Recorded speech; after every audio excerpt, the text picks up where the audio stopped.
अस्सलाम वालेकुम स्टूडेंट्स, उम्मीद है आप सब खैरियत से होंगे। एक्सरसाइज 2.5 से आज हम अपने लेक्चर का आगाज़ करते हैं। Question number 2, right the conjugate of the following numbers. हमने हमें कुछ पार्ट्स दिए गए हैं, उनका हमने कॉन्जुगेट लेना है। सबसे पहले तो हमें कॉन्जुगेट के बारे में इंफॉर्मेशन होनी चाहिए कि कॉन्जुगेट बेसिकली होता क्या है। हमने कॉन्जुगेट लेना कैसे है। हमारे पास जो फर्स्ट पार्ट है वो है 2+3 अयोटा। अयोटा का मैंने आपको पहले भी बताया है कि अयोटा क्या होता है। अयोटा अगर हम सिंपली लिखते हैं अयोटा स्क्वायर तो 1 - 1 के इक्वल है। जस्ट हमें इतनी ही इन्फॉर्मेशन है। लेकिन इस क्वेश्चन में हमने कॉन्जुगेट लेना है तो हमें पता होना चाहिए कि अयोटा क्या है। ये अगर हम सिंपल लिखते हैं कि 2, अगर हम लिख दें कि 2 अयोटा तो वो सेम नहीं होगा, एक चीज़ नहीं होगी। अब ये 2+3 अयोटा है। पहले तो मैं आपको डिफरेंस बता देती हूँ कि 2+3 अयोटा ये क्या डिफरेंस है। इस कंडीशन में जो 2 हमारे पास है ये हमारे पास रियल पार्ट है, इसको हम पढ़ते हैं रियल पार्ट। और अयोटा के साथ 3 अयोटा है, इसको हम रियल पार्ट नहीं कहेंगे, इसको हम बोलेंगे इमेजिनरी पार्ट। इमेजिनरी पार्ट, इस पार्ट को हम बोलते हैं इमेजिनरी पार्ट।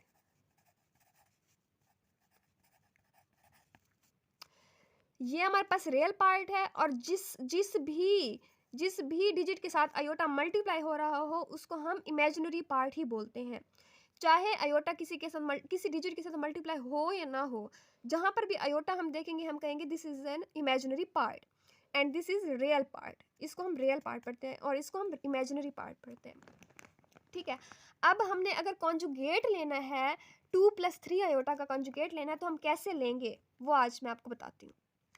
अगर हम किसी का कॉन्जुगेट लेते हैं तो हम कॉन्जुगेट लेने का तरीका होता है कि अगर हम एक z हमारे पास मींस अगर मैं इसको z का नाम दे दूँ कि z = 2+3 अयोटा, तो z को मैं ऐसे ही नहीं लिख दूंगी कि ये कॉन्जुगेट है। कॉन्जुगेट को लिखने के कुछ रूल्स होते हैं कि हम किस तरह से लिखते हैं। अगर हम z का कॉन्जुगेट ले रहे हैं तो मैं इसको लिखूंगी कि z = 2+3 अयोटा। अगर मैं लिखूंगी, अगर मैं कहूँगी कि मैं इसका कॉन्जुगेट ले रही हूँ, हमें कैसे पता चलेगा कि हमने इसका कॉन्जुगेट लिया। हम इसको यूँ लिखेंगे z बार, ये कॉन्जुगेट लेने का तरीका है, = 2+3 अयोटा फिर होल के ऊपर बार। फिर हम z बार = लिखेंगे 2 वैसे का वैसा, जिस पॉइंट पे हम अयोटा देखेंगे उसके आगे साइन चेंज कर देंगे, बस यही हमारा कॉन्जुगेट होता है। प्लस है तो माइनस हो जाएगा, ये हमने कॉन्जुगेट ले लिया। अब हम इसी पार्ट में मैं आपको बता देती हूँ कि कॉन्जुगेट सिंपली लेते कैसे। 2+3 अयोटा, अब 2 वैसे का वैसे लिख देंगे जैसे मैंने आपको बताया है कि जो इमेजिनरी पार्ट है उसका साइन चेंज हो जाएगा। अब +3 अयोटा है तो -3 अयोटा हो जाएगा। इसका सेकंड पार्ट हम देख लेते हैं वो क्या है। ये है हमारे पास रियल पार्ट। रियल पार्ट को वैसे का वैसे लिख देना है।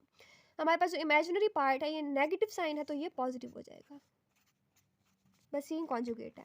थर्ड पार्ट में माइनस अयोटा, आप लोग देख रहे होंगे कि माइनस अयोटा क्या है, इसमें तो रियल पार्ट है ही नहीं। हम रियल पार्ट भी लिख देते हैं 0 + अयोटा। ये हमारे पास रियल पार्ट है, ये हमारे पास इमेजिनरी पार्ट है। जो इमेजिनरी पार्ट है अगर हम इसका कॉन्जुगेट लें तो हमारे पास अयोटा आ जाएगा, सिर्फ इसका साइन चेंज हो जाएगा बस। अब ये है -3 + 4 अयोटा। -3 को वैसे का वैसे लिख देना है, जो इमेजिनरी पार्ट है उसका साइन चेंज कर देना है, -4 अयोटा। फिफ्थ पार्ट में है -4 - अयोटा। -4 वैसे का वैसे लिख देंगे और जो इमेजिनरी पार्ट है उसका साइन चेंज कर देंगे। अयोटा -3 अयोटा, अगर यहाँ पर प्लस है तो यहाँ पर माइनस हो जाएगा, अयोटा -3 रियल पार्ट वैसे का वैसे।